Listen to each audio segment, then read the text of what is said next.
Hello friends, this is Lokesh Khatik. आप सभी का स्वागत है हमारे चैनल EMCIQ में। आशा करता हूँ आप सभी लोग अच्छे होंगे और अपनी पढ़ाई कंटिन्यू करे होंगे। तो पिछली वाली वीडियो के अंदर हमने पढ़ा था हाइड्रोजन के बारे में। हाइड्रोजन के बारे में हमने बेसिक जानकारी पढ़ी थी। आज की वीडियो में हम पढ़ेंगे डाइहाइड्रोजन के बारे में। डाइहाइड्रोजन को ऐसे H2 से दर्शाते हैं, H2। आपको मैंने बताया है कि हाइड्रोजन जो है वो प्रकृति में तत्व के रूप में नहीं पाया जाता, अणु के रूप में पाया जाता है, अणु यानी H2 के रूप में। तो इसे हम क्या कहते हैं? डाइहाइड्रोजन कहते हैं। तो इस वीडियो के अंदर हम क्या करेंगे, हम सीखेंगे कि कैसे डाइहाइड्रोजन को बनाया जाता है, डाइहाइड्रोजन की फिजिकल प्रॉपर्टीज क्या है, केमिकल प्रॉपर्टीज क्या है, और फिर इसके क्या यूज है, उपयोग क्या है, इसके बारे में बात करेंगे। तो चलिए शुरू करते हैं। सबसे पहले हम करते हैं कि डाइहाइड्रोजन को बनाने की विधियां कौन कौन सी है। डाइहाइड्रोजन की निर्माण विधि, सबसे पहले हम बात करते हैं निर्माण विधि कैसे बनाया जाता है। तो डाइहाइड्रोजन को दो विधि द्वारा बनाया जाता है। एक तो हम लैब के अंदर बनाते हैं, हमारी जो प्रयोगशालाएं होती है उनके अंदर बनाते हैं, और एक कॉमर्शियल प्रोडक्शन किया जाता है, मतलब व्यवसायिक उत्पादन किया जाता है इसका। तो सबसे पहले हम पढ़ेंगे, इसमें जो पढ़ने वाले वो है आपके प्रयोगशाला विधि।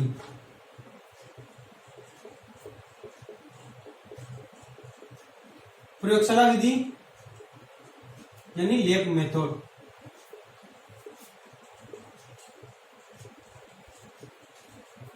तो प्रयोगशाला के अंदर देखो कैसे डाइहाइड्रोजन बनाया जाता है। तो सबसे पहले जो मैं रिएक्शन बता रहा हूं वो है आपके जिंक की अभिक्रिया। पहली जो रिएक्शन है वो है जिंक की अभिक्रिया। आप तनु H2SO4 के साथ में कराओ या जिंक की अभिक्रिया आप तनु HCl के साथ में कराओ, तो आपको क्या प्राप्त होगी? डाइहाइड्रोजन प्राप्त होगी। देखो कैसे है, आपको लेना है जिंक। क्या लेना है? जिंक। ये जिंक, इसकी अभिक्रिया आप तनु H2SO4 के साथ में कराओ, या इसकी अभिक्रिया आप किसके साथ में कराओ? तनु HCl के साथ में कराओ। जब आप इनके साथ में इसकी रिएक्शन करवाते हो तो देखो क्या बनेगा। इसके साथ में जब रिएक्शन कराओगे तो जिंक सल्फेट के साथ में जुड़ जाएगा, तो ये बनेगा जिंक सल्फेट, और यहां पर आपके क्या बचेगा? H2 बचेगा, वो H2 गैस के रूप में आ जाएगी। ठीक है, SO4 तो जिंक के साथ में जुड़ जाएगा और H2 डाइहाइड्रोजन के रूप में प्राप्त हो जाएगा। यहाँ पर देखो हम करेंगे तो जिंक के साथ में क्या जुड़ जाएगा? क्लोरीन। तो ये हमें प्राप्त होगा जिंक क्लोराइड। यहाँ पर क्लोरीन कितना है? 2 आएंगे, और यहाँ पर H2 आएगा। रिएक्शन बैलेंस है नहीं है वो देख लो। यहाँ पर देखो क्लोरीन 1 है, इधर 2 है, हाइड्रोजन भी 2, इधर 1 ही। तो आप यहाँ पर क्या करो? 2 ले दो, आगे 2 लिख दो। ये तनु है ना, ध्यान रखना, तनु HCl है। तो इस तरह से जिंक की अभिक्रिया किसके साथ में करवानी? तनु H2SO4 के साथ में करवानी है। तो जिंक के साथ में क्या जुड़ जाएगा? ZnSO4 यानी जिंक सल्फेट, और आपको क्या प्राप्त होगी? डाइहाइड्रोजन। फिर आप जिंक की अभिक्रिया तनु HCl के साथ में करो, तो यहाँ से Cl तो जिंक के साथ में जुड़ जाएगा, जिंक क्लोराइड बनेगा, और ये H2 यहाँ पर अलग हो जाएगा, जो हमें गैस के रूप में प्राप्त होगा। ये ध्यान रखना, गैस होता है, ये हाइड्रोजन गैस है। ठीक है, तो इस तरह से हम जिंक की अभिक्रिया करवाकर इनको प्राप्त कर सकते हैं डाइहाइड्रोजन पे। वैसे आप ध्यान रखना, आप जिंक के स्थान पर आप मैग्नीशियम भी ले सकते हो, आप आयरन भी ले सकते हो। ठीक है, जिंक के स्थान पर मैग्नीशियम ले लो या आयरन ले लो, एक ही बात है, उनसे भी यही प्रोडक्ट बनेगा। ठीक है, नोट करो इसको, फिर आगे और इसके प्रयोग देखते हैं कि कैसे इनको और बनाया जाता है। तो अब हम दूसरा तरीका देखते हैं कि कैसे प्रयोगशाला के इसके अंदर बनाया जाता है। बी नाम दे रहा हूं मैं उसको। उसमें भी आप क्या करो? जिंक लो, और जिंक की अभिक्रिया करो जलीय सार के साथ में। जैसे सबसे पहले आपको क्या लेना है? जिंक लेना है। जिंक की अभिक्रिया आपको करवानी है जलीय सार के साथ में। जलीय सार जैसे आपके पास में क्या? Sodium hydroxide. सोडियम हाइड्रोक्साइड ये क्या है? जलीय सार है। इसको आप, ये एक्वस होता है, एक्वस यानी जलीय, और ये जिंक क्या होता है? सॉलिड होता है। इनकी मैं स्टेट लिख रहा हूं। ठीक है, जब ये आपस में रिएक्शंस करती है तो यहाँ पर देखो, एक तो आपको ध्यान रखना क्या बनेगा? हाइड्रोजन बनेगा, डाइहाइड्रोजन बनेगा H2, और इसके साथ में एक और बनता है प्रोडक्ट, वो होता है सोडियम जिंकेट। क्या बनता है? Sodium zincate, Na2ZnO2। इसके में यहाँ पर 2 मोल लेने पड़ेंगे। एक तो आपको क्या मिलता है यहाँ पर? हाइड्रोजन, हाइड्रोजन या डाइहाइड्रोजन है ना, और इसको क्या बोलते हैं? सोडियम जिंकेट बनता है, सोडियम जिंकेट। इंपोर्टेंट ही है। तो जिंक की अभिक्रिया जलीय सार यानी सोडियम हाइड्रोक्साइड के साथ में करवाने पर हाइड्रोजन और सोडियम जिंकेट हमें प्राप्त होता है। ये इंपॉर्टेंट है, आपको ध्यान रखना है। देखो एग्जाम के अंदर अगर आते हैं आप 11th क्लास के अंदर हो या 12th क्लास के अंदर हो, तो आपको कैसे लिखना है? आप ये रिएक्शन लिखोगे, रिएक्शन से पहले आपको हिंदी लिखनी पड़ती है कि जब जिंक की अभिक्रिया जलीय सार यानी सोडियम हाइड्रोक्साइड के साथ करवाई जाती है तो हाइड्रोजन और सोडियम जिंकेट प्राप्त होता है। ठीक है, और फिर आपको रिएक्शंस करनी है, तब आपको इसमें पूरे नंबर मिलते हैं। ये सेकंड हो गया। अब हम तीसरी बात करते हैं कि इसे तीसरा कैसे बनाए जाते हैं। तो अब हम बात करते हैं कि धातु से कैसे बनाए जाते हैं। धातु से डाई हाइड्रोजन का निर्माण, धातु से ना, धातुओं से H2 का निर्माण, ये प्रयोगशाला विधि के अंदर पढ़ रहे हैं हम। अभी हम थोड़ी देर बाद में कॉमर्शियल मेथड भी पढ़ेंगे। तो देखो कैसे किया जाता है धातुओं से। धातु कौन सी होती है आपको पता है? धातु कौन सी होती है? उपधातु के बाई तरफ आने वाली सभी क्या होती है? धातु होती है। जैसे हम पूरा वर्ग एक, ले ना की रब से फरियाद, बेटा मंगी कन्या सुंदर, ये सब क्या है? धातु ही है ना। तो मैं यहाँ पर ले रहा हूँ, जैसे धातु में ले रहा हूँ सोडियम। क्या ले रहा हूं मैं? सोडियम। सोडियम की अभिक्रिया कैसे कराएं? धातु से हाइड्रोजन का निर्माण कैसे कराएंगे? तो आपको ध्यान रखना, धातु की अभिक्रिया करवानी जल से। यहाँ पर साइड में आप छोटा सा लिख दो, धातु की अभिक्रिया किससे कराओगे? जल से। तो आपको क्या बनेगा? हाइड्रोजन बनेगा, हाइड्रोजन या डाई हाइड्रोजन। ठीक है, तो ये हो गया आपके धातु। और इसकी अभिक्रिया आपको किसके साथ में करवानी? जल के साथ में। किसके साथ में? जल के साथ में। तो देखो क्या होगा, जब इसकी अभिक्रिया आप जल के साथ में करवाते हो तो आपको ध्यान रखना, यहाँ पर क्या बनना है? यहाँ पर आप एक तो बनेगा सोडियम हाइड्रोक्साइड NaOH प्लस एक आपको मिलता है H2, मतलब डाई हाइड्रोजन तो आपको बना नहीं है, डाई हाइड्रोजन तो बना नहीं। अब देखो बैलेंस है या नहीं है? तो इधर आप देखो हाइड्रोजन कितने हो गए? 3 हो गए, इधर 2 ही है। ऑक्सीजन इधर कितना? 1 है, इधर 1 है। तो आप क्या करो, हाइड्रोजन को बैलेंस करने के लिए आप इसका आगे 2 लिख दो और इसका आगे भी 2 लिख दो। ठीक है, अब देखो बैलेंस हो गई है। 2 ऑक्सीजन है, 2 ऑक्सीजन है, हाइड्रोजन भी कितने? 2 इधर और 2 इधर, 4, पूरी बैलेंस है। सोडियम भी 2 है। तो इस तरह से आप धातु से H2 का निर्माण कर, डाई हाइड्रोजन का निर्माण कर सकते हो। जैसे और ले लेते हैं हम, जैसे कैल्शियम ले लेते हैं। कैल्शियम की अभिक्रिया आपको किसके साथ में करवानी? H2O के साथ में। तो देखो, जब कैल्शियम के साथ में H2O की अभिक्रिया करवाई जाती है तो कैल्शियम हाइड्रोक्साइड बनता है। कैल्शियम हाइड्रोक्साइड का सूत्र क्या होता है? CaOH का होल ट्वाइस प्लस H2, मतलब हाइड्रोजन गैस तो में प्राप्त होगी। इसमें भी देख लो, इसके भी आगे आप 2 लगा दो इसको बैलेंस करने के लिए। ठीक है, तो कैल्शियम की अभिक्रिया जल के साथ में करवाओगे तो एक तो डाई हाइड्रोजन तो बनेगी, साथ में क्या बनेगा? हाइड्रोक्साइड बनेगा। आप यहाँ पर लिख दो हाइड्रोजन प्लस हाइड्रोक्साइड, ये भी आपके बनेगा। ठीक है ना। तो ये आपकी तीसरा मेथड हो गया कि धातु की अभिक्रिया किसके साथ में करवानी है? जल के साथ में करवानी है। तो आपकी क्या बनेगा? एक तो धातु ऑक्साइड हाइड्रोक्साइड बनेगा और एक डाई हाइड्रोजन आपको प्राप्त होगी। तो आप इनको नोट कर लो। आप यहाँ पर मैग्नीशियम भी ले सकते हो और जितने भी जो आप धातु होती है वो ले सकते हो और इनका निर्माण कर सकते हो। नोट कर लो। फिर आगे एक और है इनका कि धातु हाइड्राइड से कैसे हम डाई हाइड्रोजन बनाते हैं। ठीक है, तो अब हमारे प्रयोगशाला विधि के अंदर जो चौथी विधि है कि कैसे हाइड्रोजन डाई हाइड्रोजन बनाए, तो धातु हाइड्राइड की क्रिया से, धातु हाइड्राइड मैं यहाँ पर लिख देता हूँ, धातु हाइड्राइड की जल से क्रिया से डाई हाइड्रोजन बनाया जाता है। धातु हाइड्राइड, धातु हाइड्राइड की जल से क्रिया।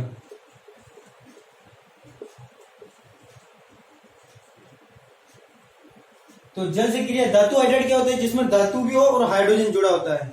जैसे बताऊं धातु हाइड्राइड, तो ये आपके है NaH, इसको आप क्या बोलते हैं? Sodium hydride. क्या बोलते हो आप इसको? Sodium hydride. सोडियम हाइड्राइड की अभिक्रिया आपको करवानी है किसके साथ में? जल के साथ में, जल के साथ में। तो जब आप सोडियम हाइड्राइड की अभिक्रिया जल के साथ में करवाते हो, किसके साथ में करवाते हो? जल के साथ में इसकी रिएक्शन करवाते हो, तो आपके क्या प्राप्त होता है? आपको सोडियम हाइड्रोक्साइड प्लस H2। ये देखो यहाँ पर आपको क्या प्राप्त हो रही है? डाई हाइड्रोजन प्राप्त हो रही है। वो सिंपल सी रिएक्शन थी, बस आपने क्या किया, इस O को यहाँ पर लिखा दिया, तो सोडियम हाइड्रोक्साइड बन गया और H2 प्राप्त हुआ। और ले लो जैसे कैल्शियम हाइड्राइड, कैल्शियम हाइड्राइड का सूत्र होता है CaH2 प्लस इसकी रिएक्शन जल के साथ में करवा दो, तो आपको पता है क्या बनेगा? कैल्शियम हाइड्रोक्साइड CaH2 का होल ट्वाइस प्लस H2। ये भी एकदम बैलेंस रिएक्शन, और यहाँ पर भी आपको क्या प्राप्त हो रहा है? डाई हाइड्रोजन प्राप्त हो रहा है, H2 प्राप्त हो रहा है। इक्वेशन को आप बैलेंस कर सकते हो, वैसे बैलेंस है। और अगर नहीं हो तो फिर आप अनुमान विधि का उपयोग कर या आंशिक समीकरण विधि का उपयोग कर इनको बैलेंस कर सकते हो। ठीक है, तो इस तरह से आप इनको प्रयोगशाला विधि के द्वारा, मतलब लैब के अंदर आप क्या कर सकते हो? डाई हाइड्रोजन को बना सकते हो। हमने कितनी विधियां पढ़ी प्रयोगशाला विधि के अंदर? लैब मेथड के अंदर हमने सबसे पहले क्या पढ़ा?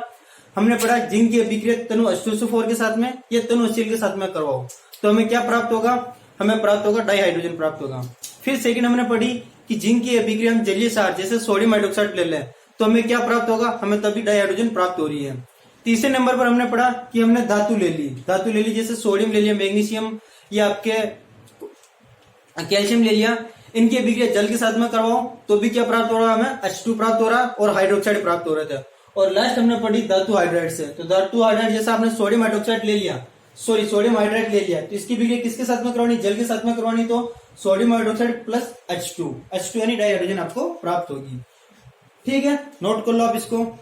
हम चलते हैं कि डाई हाइड्रोजन का व्यापारिक उत्पादन कैसे किया जाता है। पिछले वाले में भी हमने क्या पढ़ा, हमने पढ़ा कि कैसे प्रयोगशाला के अंदर बनाया जाता है। अब हम क्या पढ़ने जा रहे हैं, कैसे इसका औद्योगिक स्तर पर यानी व्यापारिक उत्पादन कैसे किया जाता है। ठीक है, तो इसके लिए है अलग अलग विधियां हैं। सबसे पहले हम पढ़ते हैं इसके अंदर, सबसे पहले हम पढ़ते हैं इसका जल के विद्युत अपघटन द्वारा, जल के विद्युत अपघटन द्वारा।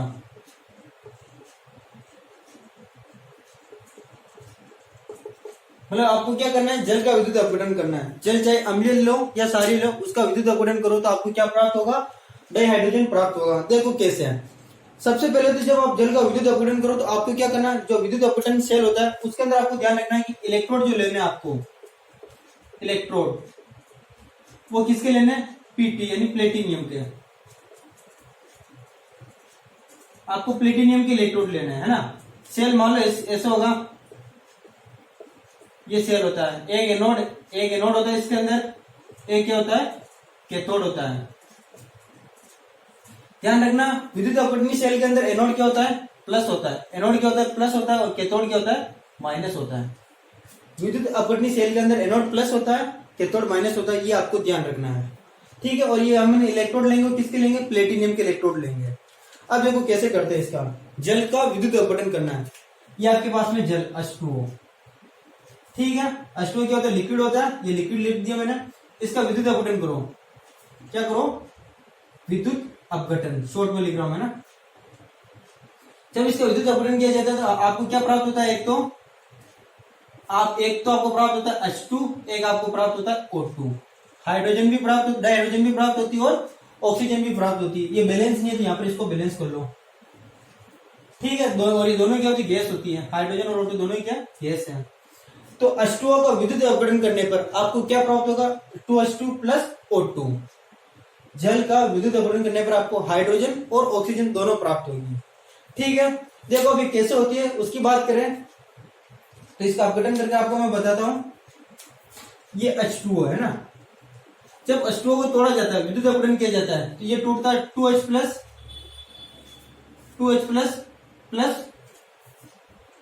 OH minus. किसमें टूटता है, 2H प्लस OH माइनस के अंदर ये टूट जाता है। ठीक है, बैलेंस इसको बैलेंस कर लो आप, ये लो जो बैलेंस हो जाएगा। ठीक है, दो हो जाएगा। तो जल का जब विद्युत अपघटन किया जाता है तो आपको 2H प्लस 2OH माइनस प्राप्त होता है। अब देखो, अब इसमें से एक एनोड पर जाएगा, एक कैथोड पर जाएगा। एक किस पर जाएगा, एनोड पर, और एक किस पर जाएगा, कैथोड पर। जैसे ये एनोड, ये कैथोड है। आपको पता है जो प्लस वाला है, प्लस वाला किस पर जाएगा, माइनस वाले पर, और जो माइनस वाला वो किस पर जाएगा, प्लस वाले पर, विपरीत चार्ज पर जाता है। आपको पता ही है। तो देखो सबसे पहले हम बात करते हैं OH माइनस की। OH माइनस, ये OH माइनस क्या माइनस है तो किस पर जाएगा, एनोड पर जाएगा। तो ये आपके एनोड पर क्या जाएगा, 2OH माइनस, ये इस पर जाएगा। तो ये यहाँ पर जाकर क्या करता है, देखो इसके पास में इलेक्ट्रॉन है, 2 इलेक्ट्रॉन है, तो 2 इलेक्ट्रॉनों को त्याग कर ये 2 इलेक्ट्रॉनों को त्याग कर ये आपके बनाता है H2O plus O। H2O plus O क्या बनाता है, ये H2O प्लस O यानी ऑक्सीजन है ना। और आपको पता है ऑक्सीजन अणु के रूप में पाई जाती है, तो ये भी कितना आएगा, O2। ठीक है, अब देखो आपकी रिएक्शन बैलेंस हो रही है नहीं हो रही है। इधर ऑक्सीजन कितने, 2 है, हाइड्रोजन भी 2 है, तो इधर हाइड्रोजन 2 हो गए, ऑक्सीजन 1 और 2 3 और, इसको आप बैलेंस कर लो इस तरह से। बैलेंस आप कर लेना, ठीक है। अब मैं ये बता रहा हूँ, इसके बाद बैलेंस आपको ही करनी है। तो 2OH माइनस किसके अंदर टूटेगा, 2 electron plus H2O plus half O2, मतलब ये एक ही ऑक्सीजन है। कैथोड पर क्या जाएगा, 2H प्लस। तो 2H प्लस क्या करता है, इन इलेक्ट्रॉनों को ग्रहण करता है। इन 2 इलेक्ट्रॉनों को कौन ग्रहण करता है, 2H प्लस ग्रहण करता है, और इलेक्ट्रॉनों को ग्रहण करके क्या बनाता है, H2 बनाता है। क्या बनाता है, H2 गैस। ठीक है, तो एक बार वापिस समझना हमने क्या किया। जल का जब विद्युत अपघटन कराया जाता है तो आपको H2 और O2 प्राप्त होता है। देखो फिर कैसे किया जाता है, तो आपको पता है कि इसके अंदर प्लेटिनियम के इलेक्ट्रोड लेने हैं, एनोड प्लस होता है, कैथोड क्या होता है माइनस होता है। जब इसको तोड़ा जाता है तो अपना आयनों में टूटता है 2H प्लस और 2OH माइनस। प्लस कहां पर जाएगा, माइनस पर, और माइनस कहां जाएगा, प्लस पर। तो सबसे पहले हमने बात की माइनस की, माइनस किस पर गया, एनोड यानी प्लस पर। तो इसके पास में देखो इलेक्ट्रॉन है, 2 इलेक्ट्रॉन है, तो इसने 2 इलेक्ट्रॉन को त्यागा और क्या बना लिया, जल बनाया एक तो, और एक क्या बनाया, आपके ऑक्सीजन बनाया। और कैथोड पर क्या था आपके, ये जाएगा 2H प्लस। तो 2H प्लस क्या करता है, जो ये 2 इलेक्ट्रॉन त्यागता है उनको ग्रहण कर लेता है, उनको इलेक्ट्रॉन ग्रहण करके क्या बनाता है, H2 बनाता है। तो कई बार पूछा जाता है कि जल अपघटन के अंदर कैथोड पर क्या प्राप्त होती है, हाइड्रोजन जो आपको प्राप्त होगी वो कैथोड पर, और ऑक्सीजन जो प्राप्त होगी वो आपको एनोड पर प्राप्त होती है। तो मेन अपना पर्पस क्या है कि हमको क्या प्राप्त होनी चाहिए, डाई हाइड्रोजन। तो यहाँ पर हमको डाई हाइड्रोजन प्राप्त हो रही है, किस पर, कैथोड पर हमें डाई हाइड्रोजन प्राप्त हो रही है। ठीक है, तो इस तरह से आप इसको कर सकते हो। अब यहाँ पर आपको एक छोटी सी ध्यान रखनी है, छोटी सी बात है, यहाँ पर जो हाइड्रोजन हमें प्राप्त होती है ना, उसके अंदर अशुद्धियां भी होती है, दूसरे तत्वों की अशुद्धियां भी होती है। अगर आपको एकदम शुद्ध हाइड्रोजन प्राप्त करना है, एकदम शुद्ध मतलब करना है, तो आप मतलब यहाँ पर तो हम किसका जल अपघटन करवा रहे हैं, जल का विद्युत अपघटन करवा रहे हैं। आपको लेना है बेरियम हाइड्रोक्साइड, BaOH का whole twice, barium hydroxide. Barium hydroxide का निकल इलेक्ट्रोड की उपस्थिति में जब आप विद्युत अपघटन करवाते हो ना, तो जो हाइड्रोजन आपको प्राप्त होगी ना, वो 99.50% क्या होती है, शुद्ध होती है। जब बेरियम हाइड्रोक्साइड का, सुनना एक लाइनर क्वेश्चन में पूछ लेते हैं कि अति शुद्ध हाइड्रोजन किससे प्राप्त किया जाता है, तो बेरियम हाइड्रोक्साइड का निकल इलेक्ट्रोड की उपस्थिति में, यहाँ पर तुमने प्लेटिनियम लिया था, लेकिन वहां पर कौन से लेंगे, निकल इलेक्ट्रोड लेंगे, की उपस्थिति में विद्युत अपघटन करवाया जाता है। तो जो हमें डाई हाइड्रोजन प्राप्त होती है वो 99.50% शुद्ध होती है। ठीक है, बस उसको आप ध्यान रखना, तो नोट कर लो, फिर आगे हम इसको और मेथड देखते हैं। अब हम सेकंड विधि पढ़ते हैं, ब्रायन विलियन के विद्युत अपघटन द्वारा। ब्रायन विलियन के विद्युत अपघटन द्वारा, तो सबसे पहले आपको पता होना चाहिए कि ब्रायन विलियन क्या होता है। तो ये होता है सोडियम क्लोराइड का जलीय विलयन, सोडियम क्लोराइड यानी NaCl की जलीय विलयन को क्या कहते हैं, ब्रायन विलियन कहते हैं, है ना, ये आप ध्यान रखना। सोडियम क्लोराइड का जलीय विलयन क्या कहलाता है, ब्रायन विलियन कहलाता है। अब देखो क्या है, ब्रायन विलियन के जलीय विलयन का क्या करना है, आपको विद्युत अपघटन करना है। तो पहले विद्युत अपघटन करके देख लेते हैं। आपको क्या लेना है, NaCl लेना है। ये NaCl जलीय विलयन है, मतलब जल होगा, इसको आपको क्या विद्युत अपघटन करना है, क्या करना है, आपको विद्युत अपघटन करना है। तो देखो जब इसमें विद्युत अपघटन किया जाता है तो एक तो बनेगा आपके सोडियम हाइड्रोक्साइड बनेगा, प्लस एक आपके क्लोरीन बनेगा और एक आपके डाई हाइड्रोजन बनेगा। ठीक है, जब NaCl का जल की उपस्थिति में विद्युत अपघटन कराया जाता है, मतलब जलीय विलयन का विद्युत अपघटन कराया जाता है, तो सोडियम हाइड्रोक्साइड, क्लोरीन और हाइड्रोजन प्राप्त होता है। बैलेंस नहीं है तो बैलेंस कर लो इसको आप, क्लोरीन 2 तो क्लोरीन 2 लेंगे, हाइड्रोजन इधर 2 है, इसके 2 मोल पड़ेंगे क्योंकि है हाइड्रोजन 4 नहीं। ठीक है, तो ये आपके एक बैलेंस इक्वेशन होगी। NaCl है, ये जल है, विद्युत अपघटन करवाया, क्या करवाया, विद्युत अपघटन। आपको क्या करवाना है, यहाँ पर विद्युत अपघटन करवाना है। तो Na के साथ में क्या जुड़ जाएगा, OH। देखो ये किसमें टूटता है, जल किसमें टूटता है, H प्लस OH माइनस में, H प्लस OH माइनस में। NaCl किसमें टूटता है, Na प्लस Cl माइनस में टूटता है। तो Na प्लस और OH माइनस जोड़कर क्या बनाएंगे, NaOH, और यहाँ पर जो H प्लस बचा है वो क्या बनाएगा, H2, और जो Cl बना है वो क्या बनाएगा, Cl2 बनाएगा। तो इस तरह से इसका जल अपघटन कराकर आप क्या प्राप्त कर सकते हो, हाइड्रोजन प्राप्त कर सकते हो। लेकिन यहाँ पर जो हाइड्रोजन प्राप्त हो रही है ना, वो बाय प्रोडक्ट में प्राप्त हो रही है, मतलब सह उत्पाद के रूप में प्राप्त हो रही है। मेन तो इसमें क्या बनता है, सोडियम हाइड्रोक्साइड और क्लोरीन बनता है, ये हमें सह उत्पाद के रूप में प्राप्त होती है। देखिए उनकी रिएक्शन करके बता देता हूं मैं आपको। जैसे ये NaCl है, ये किसमें टूटेगा, विद्युत अपघटन करोगे तो Na प्लस Cl माइनस में, ये आपके जल है H2O, ये किसमें टूटेगा, H plus plus OH minus के अंदर ये आपके टूटता है ना। अभी बैलेंस पर आपको ध्यान नहीं देना, Na plus Cl minus H plus OH minus में। ठीक है, तब क्या होता है कि यहाँ पर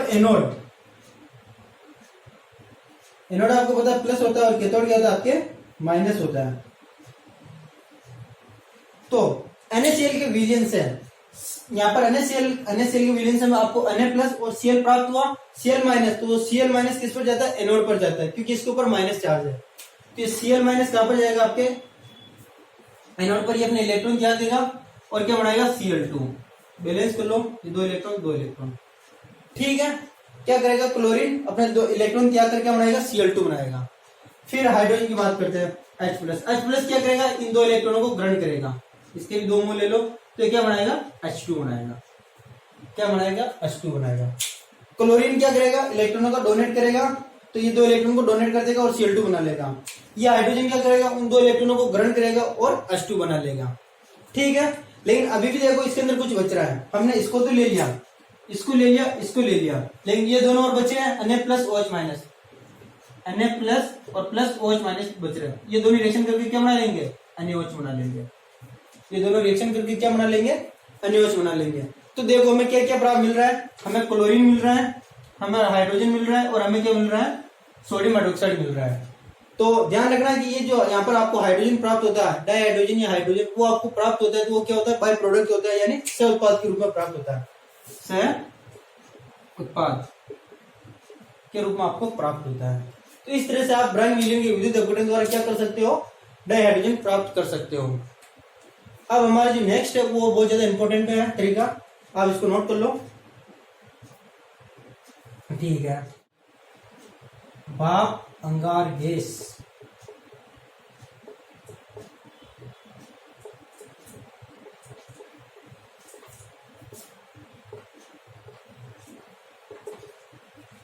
तो हमारी जो तीसरी विधि है वो है भाप अंगार गैस, या इसका नाम होता है बोस प्रक्रम। क्या होता है, बोस प्रक्रम।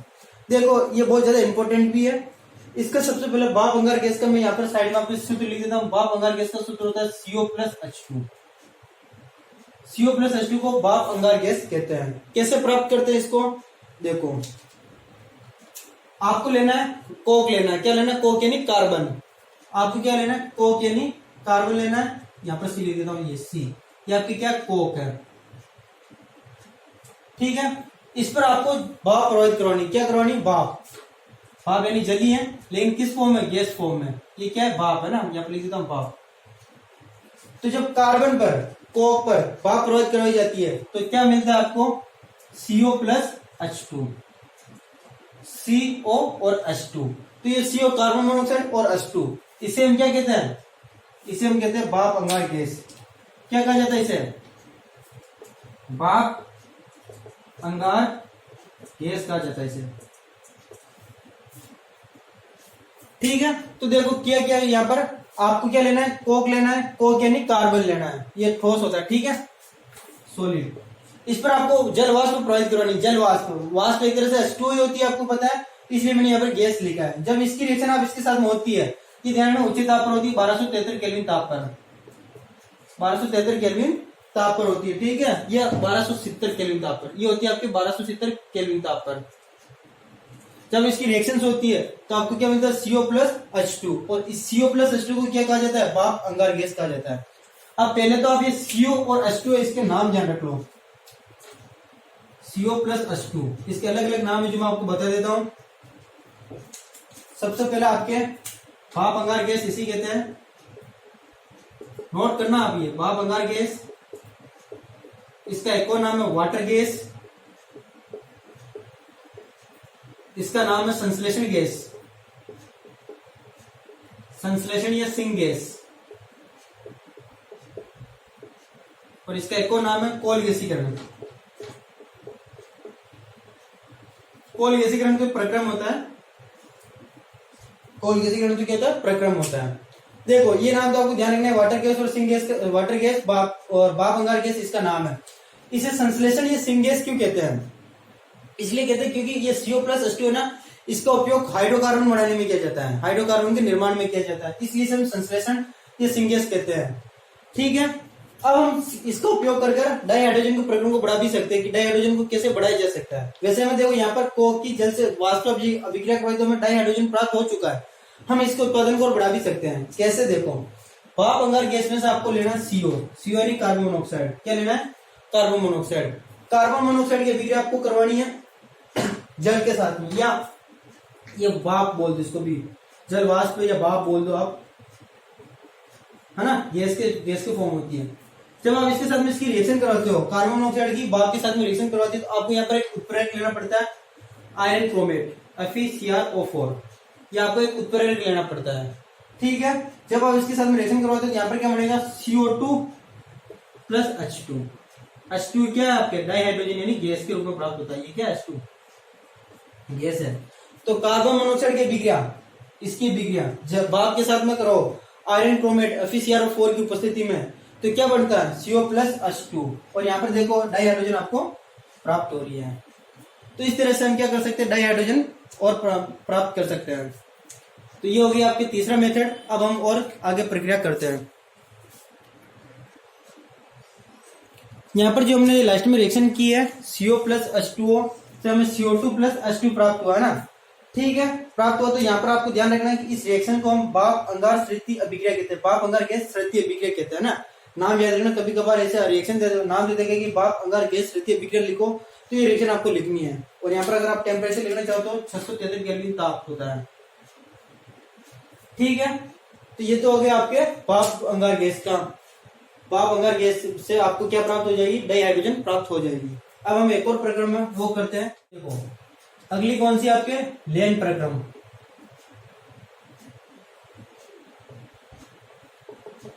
लेन प्रक्रम, इसके अंदर क्या होता है कि आपको जो लोहा होता है, आयरन क्या है, लोहा, इसको रक्त तक ताप पर गर्म करना है, मतलब उच्च इसको गर्म करना है, बहुत ज्यादा इसको गर्म करना है, रक्त ताप तक इसको गर्म करना है। फिर इसकी अभिक्रिया आपको करवानी जल वाष्प से, मतलब भाप से करवानी, जो गर्म होती है ना, ये भाप से इसकी रिएक्शन, भाप था ना, ये गैस लिख रहा हूं मैं, दोनों ही गर्म होनी चाहिए। तो जब आप इसकी रिएक्शन करवाते हो तो आपको प्राप्त होता है Fe3O4 प्लस H2, ये वैलेंस कर लो, ये 3 और ये 4, Fe3O4 होता है। तो आयरन की अभिक्रिया, आयरन नहीं लेना, आपको बोलना है रक्त तप्त आयरन, रक्त तप्त आयरन यानी बहुत ज्यादा गर्म। इस पर आपकी किसकी रिएक्शन करवानी, भाप की रिएक्शन करवानी, मतलब भाप को इसके ऊपर जाना है, छोड़ना है, तो है ना, क्या प्राप्त होगा आपको Fe3O4 यानी iron oxide, iron oxide plus आपकी क्या प्राप्त होगी, आपको डाइहाइड्रोजन प्राप्त होगी। तो ये लेन प्रक्रम है, लेन प्रक्रम के द्वारा आप इसको ऐसे बना सकते हो। लास्ट है आपके हाइड्रोकार्बन द्वारा। हाइड्रोकार्बन द्वारा किसका निर्माण कर रहे हैं, डाइहाइड्रोजन का, हाइड्रोकार्बन द्वारा H2 का निर्माण। देखो नॉर्मली हाइड्रोजन बोले तो H2 लिखना आपको, क्योंकि H तो प्रकृति में पाया नहीं जाता है, तो हाइड्रोकार्बन द्वारा कैसे किया जाता है। तो जब मैं सिंपल एग्जांपल लेकर बता रहा हूँ, हाइड्रोकार्बन ले लीजिए, जैसे मैंने CH4, हाइड्रोकार्बन किससे कहते हैं, जिसमें कार्बन और हाइड्रोजन हो। इसकी भी आपको किसके साथ में करवानी है, H2O के साथ में। ये भी आपको क्या लेनी, भाप ही लेनी है, ठीक है, मतलब भाप ही, ये भी गैस है, और ये भी गैस है, CH4 मीथेन भी गैस होती है, रिएक्शन करवानी। तो आपको एक उत्प्रेरक लेना पड़ता है, निकल उत्प्रेरक लेना पड़ता है। क्या लेना पड़ता है, निकल उत्प्रेरक लेना पड़ता है, और टेम्परेचर लेना पड़ता है 1270 केल्विन। तो आप कितना होना चाहिए, 1270 केल्विन। तो जब ये रिएक्शंस होती है तो बनता है CO2 प्लस H2। विक्रिया बैलेंस कर लो, 4 और 4 कितना हो गया, इधर 4 और ये भी 4, 8, ये 4 हो गया। तो इस तरह से रिएक्शन भी बैलेंस होगी और आपको क्या प्राप्त हो गया, डाइहाइड्रोजन H2 प्राप्त हो गया। CH4 यानी हाइड्रोकार्बन आप कुछ भी ले लो, CH4 लिया, जल यानी जल वाष्प से अभिक्रिया करवाई निकल उत्प्रेरक की उपस्थिति में 1270 केल्विन ताप पर, तो CO2 प्लस H2 प्राप्त होगा। तो हमने ये भी पढ़ ली, मतलब व्यावसायिक उत्पादन कैसे किया जाता है डाइहाइड्रोजन का, ठीक है। 5 वीडियो पढ़ी थी, आपको अच्छी तरह से इनको लिखना है और समझना है। अब हम चलते हैं कि इनके फिजिकल प्रॉपर्टीज क्या है डाइहाइड्रोजन की, इसको नोट कर लो। अब हम डाइहाइड्रोजन के गुण के बारे में पढ़ते हैं। तो सबसे पहले डाइहाइड्रोजन में हम पढ़ते हैं डाइहाइड्रोजन के भौतिक गुण यानी फिजिकल प्रॉपर्टीज के बारे में। तो इसके कुछ पॉइंट्स है जो आपको लिखना है कि डाइहाइड्रोजन क्या है, ये हल्की गैस है। पहला पॉइंट आप लिखना है कि डाइहाइड्रोजन सबसे हल्की गैस है, सबसे हल्की गैस है। सेकेंड पॉइंट आपको लिखना है कि इसका क्वथनांक होता है, क्वथनांक और गलनांक आपको ध्यान रखना। इसका जो क्वथनांक होता है वो होता है 20.39 केल्विन यानी 39, और इसका जो गलनांक होता है वो होता है 13.96 केल्विन। ये आपको ध्यान रखना है, इनका गलनांक और क्वथनांक, ठीक है, फिर हम बात करते हैं कि इसके बात करें तो ये है रंगीन, ये रंगीन, गंधहीन और स्वादहीन गैस है।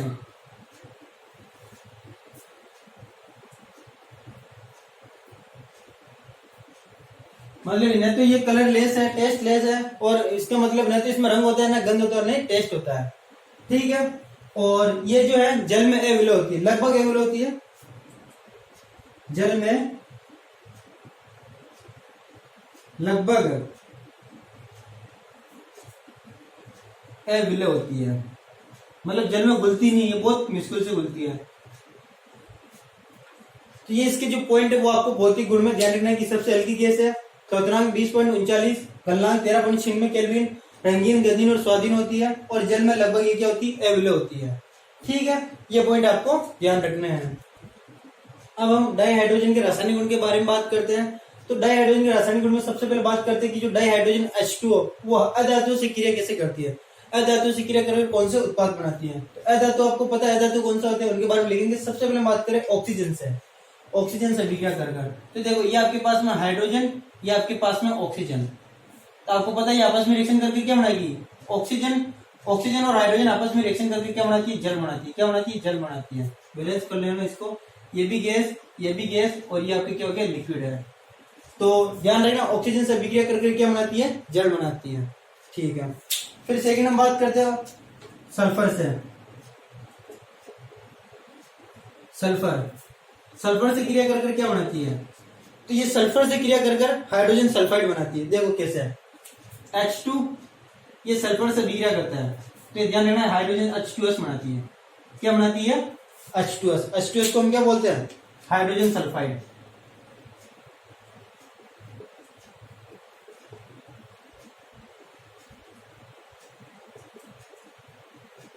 ये क्या बनाती है, हाइड्रोजन सल्फाइड बनाती है। हाइड्रोजन किससे, सल्फर से अभिक्रिया कर हाइड्रोजन सल्फाइड बनाती है। ठीक है, सी हम बात करते हैं नाइट्रोजन से, ये इंपॉर्टेंट है, नाइट्रोजन से इंपॉर्टेंट है। क्यों है, क्योंकि इसके अंदर हम पढ़ते हैं हेबर विधि। अभी तो मैं सिंपल आपको बता रहा हूं, बाद में हेबर विधि के बारे में बात करेंगे। नाइट्रोजन, नाइट्रोजन होता है आपके पास में N2, इसकी अभिक्रिया करवाई जाती है हाइड्रोजन से। तो आपको पता है नाइट्रोजन और हाइड्रोजन आपस में अभिक्रिया कर नाइट्रोजन और हाइड्रोजन आपस में अभिक्रिया कर अमोनिया बनाते हैं। क्या बनाते हैं, अमोनिया बनाते हैं। 2NH3, इसको बैलेंस कर लो, ये 3। ठीक है, यहाँ पर इसको उत्प्रेरक होता है FeMO उत्प्रेरक होता है, और 613 केल्विन ताप और 200 एटीएम दाब होता है इसमें। मोस्ट इंपोर्टेंट है।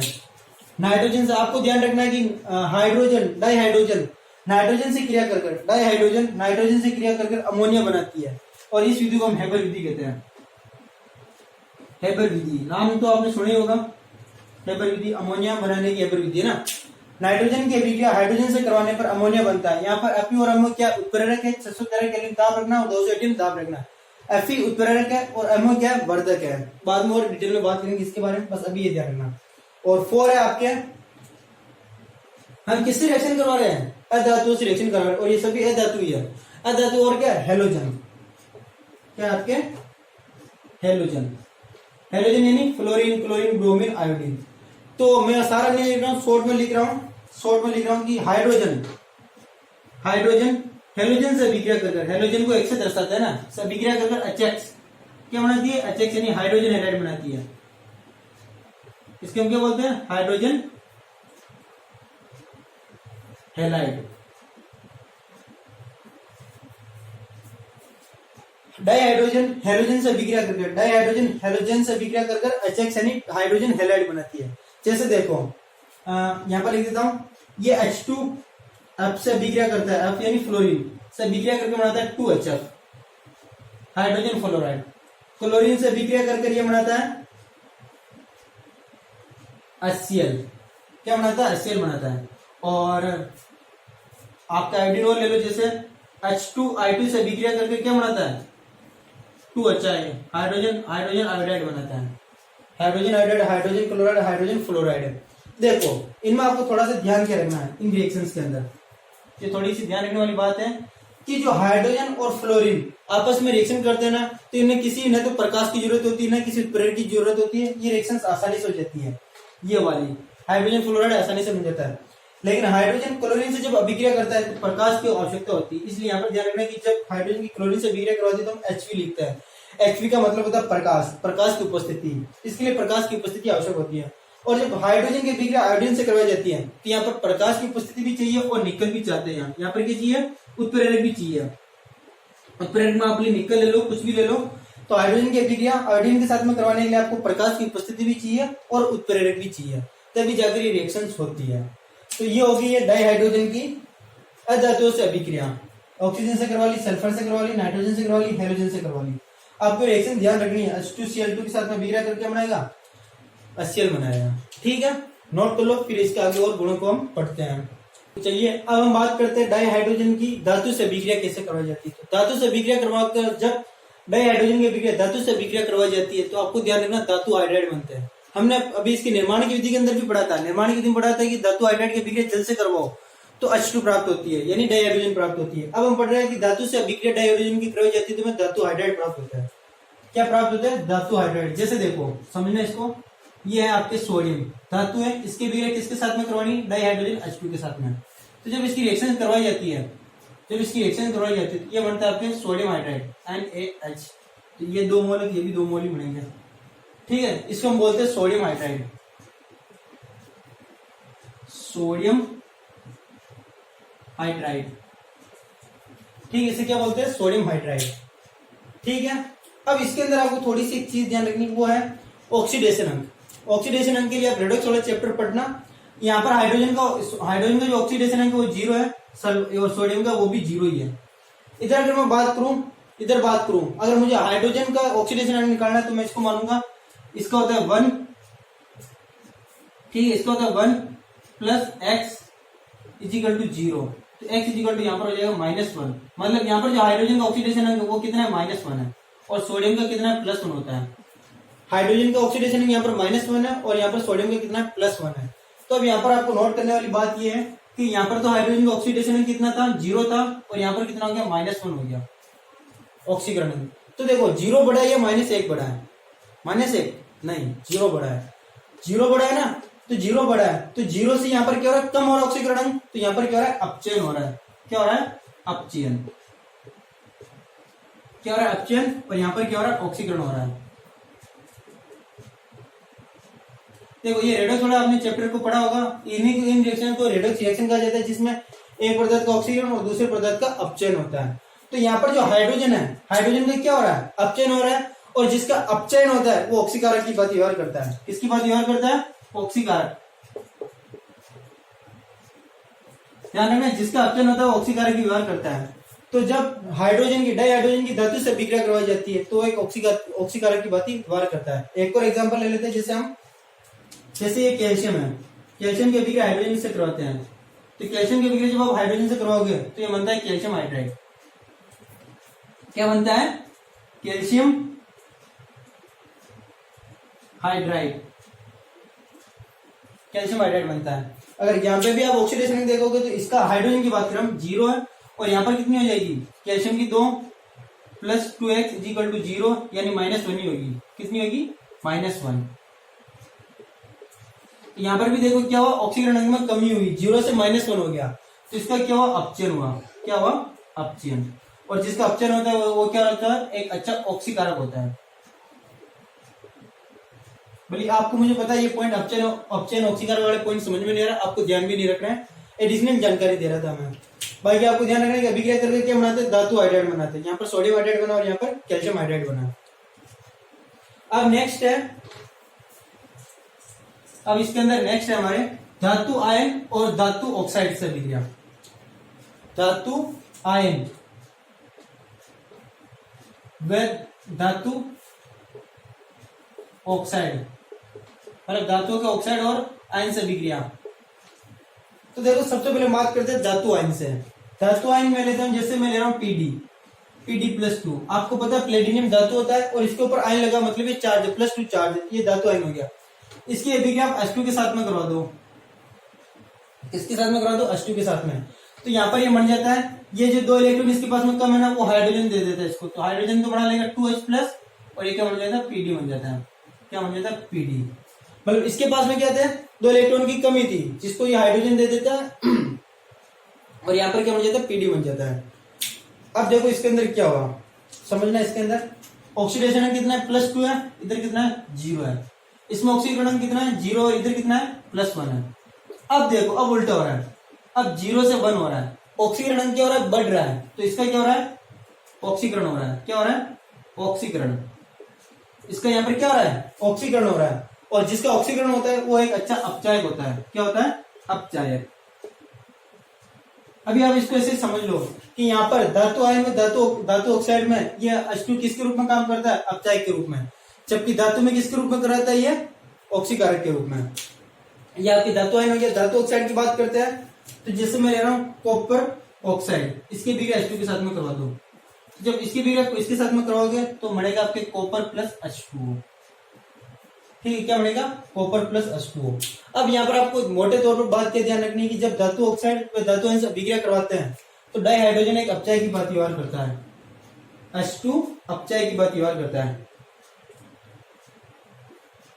ये इंपॉर्टेंट है। ठीक है, अपचायक क्या होता है, जो खुद का ऑक्सीकरण करते हैं दूसरे को अपचयित करते हैं, वो क्या होता है, आपके अपचायक होते हैं। ठीक है, नोट करो इसको, फिर आगे एक को लास्ट बच्चा है हमारे, वो करते हैं। अब हमारे इसकी जो लास्ट है वो है, मतलब डाई हाइड्रोजन के रासायनिक गुणों में ये हमारा लास्ट है कि असंपृक्त कार्बनिक यौगिकों का हाइड्रोजनीकरण। हाइड्रोजनीकरण का मतलब होता है हाइड्रोजन जोड़ना होता है। असंपृक्त कार्बनिक यौगिक का मतलब होता है कार्बन कार्बन के मध्य डबल बॉन्ड या ट्रिपल बॉन्ड हो। जैसे देखो, कार्बन और कार्बन के मध्य सिंगल बॉन्ड हो तो इसे हम बोलते हैं संपृक्त, संपृक्त कार्बनिक यौगिक। लेकिन कार्बन कार्बन के मध्य डबल बॉन्ड या ट्रिपल बॉन्ड हो तो इसे हम बोलते हैं असंपृक्त, असंपृक्त कार्बनिक यौगिक। सैचुरेटेड और इनसैचुरेटेड इनको बोला जाता है इंग्लिश के अंदर। ठीक है, तो ये समझिए, अगर कार्बन कार्बन के बीच में डबल बॉन्ड या ट्रिपल बॉन्ड है तो इसे हम क्या कहेंगे, असंपृक्त कार्बनिक यौगिक कहेंगे। अब इसके अंदर देखो, इसके अंदर हम एक पढ़ते हैं कि वनस्पति तेल इंपॉर्टेंट है। वनस्पति तेल जिसके अंदर क्या होती है, बहुत सारी असंपृक्त कार्बनिक इकाइयां होती है। इसकी बिक्रिया अगर आप हाइड्रोजन के साथ में करवाते हो, किसके साथ में, हाइड्रोजन के साथ में, आपको यहाँ पर उत्प्रेरक लेना पड़ता है। निकल उत्प्रेरक की उपस्थिति में करो, उच्च ताप और दाब दोनों रखो, तो वनस्पति तेल चेंज हो जाता है वनस्पति घी में। ध्यान रखना, वनस्पति तेल असंपृक्त होता है, असंपृक्त, और जो घी होता है वो संपृक्त होता है। ठीक है, वनस्पति तेल की बिक्रिया हाइड्रोजन से करो, डाई हाइड्रोजन से करो निकल की उपस्थिति में, तो वनस्पति घी प्राप्त होता है। इसका जो सबसे मेन है वो हम करते हैं कि ट्रिपल बॉन्ड को डबल बॉन्ड, डबल बॉन्ड को सिंगल बॉन्ड में बदलने के लिए। मतलब देखो कैसे है, CH ट्रिपल बॉन्ड CH की अभिक्रिया अगर आप हाइड्रोजन के साथ में करवाते हो निकल उत्प्रेरक की उपस्थिति में, निकल ले लो, निकल PD PT कुछ भी ले लो। ठीक है, इसकी उपस्थिति में जब आप इसकी सॉरी, जब ट्रिपल बॉन्ड की अभिक्रिया हाइड्रोजन से करवाई जाती है निकल PD PT की उत्प्रेरक की उपस्थिति में, निकल हो गया, प्लेटिनियम हो गया, प्लेटिनियम हो गया, प्लेटिनियम और प्लेटिनियम करवाया जाता है, तो एक हाइड्रोजन यहाँ पर जुड़ जाता है, एक हाइड्रोजन यहाँ पर जुड़ जाता है, तो CH2 डबल बॉन्ड CH2 बनता है। इसको हम क्या बोलते हैं, एथिलीन, इसको हम बोलते हैं एथीन। और इसके बिक्रिया वापिस हाइड्रोजन के साथ में करवा दो, इसके साथ में, हाइड्रोजन के साथ में, तो CH3 क्या बन जाता है, मेथेन। तो एथिलीन से एथीन, एथीन से एथेन किससे बना जाता है, हाइड्रोजन की उपस्थिति में। हाइड्रोजन से अभिक्रिया करा दो, किसकी उपस्थिति में, निकल, आप प्लेटिनियम ले लो या प्लेटिनियम ले लो, तो इनका निर्माण अपन कर सकते हैं। कि मतलब हाइड्रोजनीकरण का मतलब क्या हो रहा है, हाइड्रोजन जुड़ता है। ठीक है, डबल बॉन्ड ट्रिपल बॉन्ड हट जाता है और कौन सा बॉन्ड आ जाता है, सिंगल बॉन्ड आ जाता है।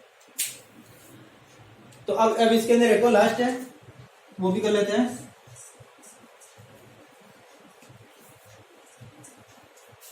आप एक बात ध्यान रखना कि कई बार आप ऐसे लिखा होगा पैराफिन या ओलिफिन या एसिटिलीन, कई बार ऐसे लिखा होगा। तो पैराफिन का मतलब होता है कार्बन कार्बन के मध्य सिंगल बॉन्ड, ओलिफिन का मतलब होता है कार्बन कार्बन के बीच में डबल बॉन्ड, और एसिटिलीन का मतलब होता है कार्बन कार्बन के बीच में ट्रिपल बॉन्ड। पैराफिन का मतलब होता है कार्बन कार्बन के बीच में सिंगल बॉन्ड, ओलिफिन का मतलब कार्बन कार्बन के बीच में डबल बॉन्ड और ट्रिपल बॉन्ड। मैं चलो यहाँ पर कार्बन होने देता हूँ। ये कार्बन कार्बन सिंगल बॉन्ड, ये डबल बॉन्ड और ये ट्रिपल बॉन्ड, इनको आप ध्यान रखना है। तो अगला हमारा यही है कि ओलिफिनों को हाइड्रोफॉर्मिलीकरण करना। हमारा अगला इसके अंदर लाइफ क्या है, ओलिफिनों का हाइड्रोफॉर्मिलीकरण। देखो क्या होता है ओलिफिनों का हाइड्रोफॉर्मिलीकरण, रिएक्शन देखना आपको समझ में आ जाएगा। और ओलिफिन यानी मैंने क्या बताया, डबल बॉन्ड होना चाहिए। तो आपके पास में जैसे लिख रखा है CH3, ये CH3 CH double bond CH2, double bond आ रहा है तो ये क्या ओलिफिन है। इसकी रिएक्शन आप करवा दो CO प्लस H2 के साथ में। किसके साथ में, CO प्लस H2 के साथ में। और यहाँ पर आपको एक उत्प्रेरक लेना पड़ेगा। उत्प्रेरक आप लोग कोबाल्ट उत्प्रेरक। कौन सा उत्प्रेरक ले, कोबाल्ट उत्प्रेरक। तो जब ओलिफिन की अभिक्रिया CO प्लस H2 के साथ में करवाई जाती है तो एल्डिहाइड बनेगा। क्या बनेगा, aldehyde. CH3 CH CH2 CH2 और CHO क्या बनेगा आपके, एल्डिहाइड बना। CHO का मतलब क्या होता है, एल्डिहाइड। और इसकी रिएक्शन आप वापस किसके साथ में करवा दो, H2 के साथ में करवा दो। इसकी रिएक्शन किसके साथ में करवा दो, H2 के साथ में। तो ध्यान रखना एल्कोहल बनेगा कोबाल्ट की उपस्थिति में। CH3 CH2 CH2 CH2 और OH, ये तो आपकी क्या बनेगा यहाँ पर, एल्डिहाइड। और ये आपकी क्या है, एल्कोहल। हाइड्रोफॉर्मिलीकरण का मतलब यही होता है कि एल्डिहाइड बनाना और एल्डिहाइड के बाद में आपको क्या बनाना है, एल्कोहल बनाना है। वापिस देखना, डबल बॉन्ड की अभिक्रिया CO प्लस H2 के साथ में कराएंगे कोबाल्ट उत्प्रेरक की उपस्थिति में, तो क्या बनेगा, CHO यानी एल्डिहाइड बनेगा। एल्डिहाइड की अभिक्रिया हाइड्रोजन के साथ में करवाएंगे कोबाल्ट उत्प्रेरक की उपस्थिति में, तो एल्कोहल बनेगा। ये होता है ओलिफिनों का हाइड्रोफॉर्मिलीकरण। ओलिफिन बोलो या यहाँ पर सिंपल आपको डबल बॉन्ड के बारे में देखकर भी मतलब कह सकते थे कि इनका हाइड्रोफॉर्मिलीकरण करो। तो ये हो गया आपके डाइहाइड्रोजन के केमिकल प्रॉपर्टीज, यानी रासायनिक गुण भी इनके हो गए। अब डाइहाइड्रोजन के थोड़े से जो गुण है वो मैं आपको लिख देता हूँ, ठीक है। तो अब हमारे डाइहाइड्रोजन का लास्ट रहा है कि डाइहाइड्रोजन के क्या उपयोग है, क्या यूज करते हैं डाइहाइड्रोजन के। तो कुछ नहीं, जो हमने केमिकल रिएक्शंस की वही इनको ध्यान रखना है। अमोनिया के निर्माण में अभी हमने अधातु से रिएक्शन करवाई थी हाइड्रोजन की, तो आपको क्या बना था, अमोनिया बना था। और अमोनिया से आपको पता है क्या बनाए जाते हैं, फर्टिलाइजर्स, जो आप उर्वरक यूज करते हो इन्हीं से बनाए जाते हैं अमोनिया से। वनस्पति तेल को वनस्पति घी में बदलने में अमोनिया का, इसका डाइहाइड्रोजन का उपयोग किया जाता है। मेथेनॉल के निर्माण में यहाँ पे देखो मेथेनॉल के निर्माण में कैसे आपने पढ़ी है, भाप अंगार गैस CO प्लस H2 की अभिक्रिया कोबाल्ट की उपस्थिति में कराओ तो CH3OH बनता है। इसे हम क्या बोलते हैं, मेथेनॉल। एक तरह से दारू के निर्माण में इसका उपयोग होता है, ठीक है।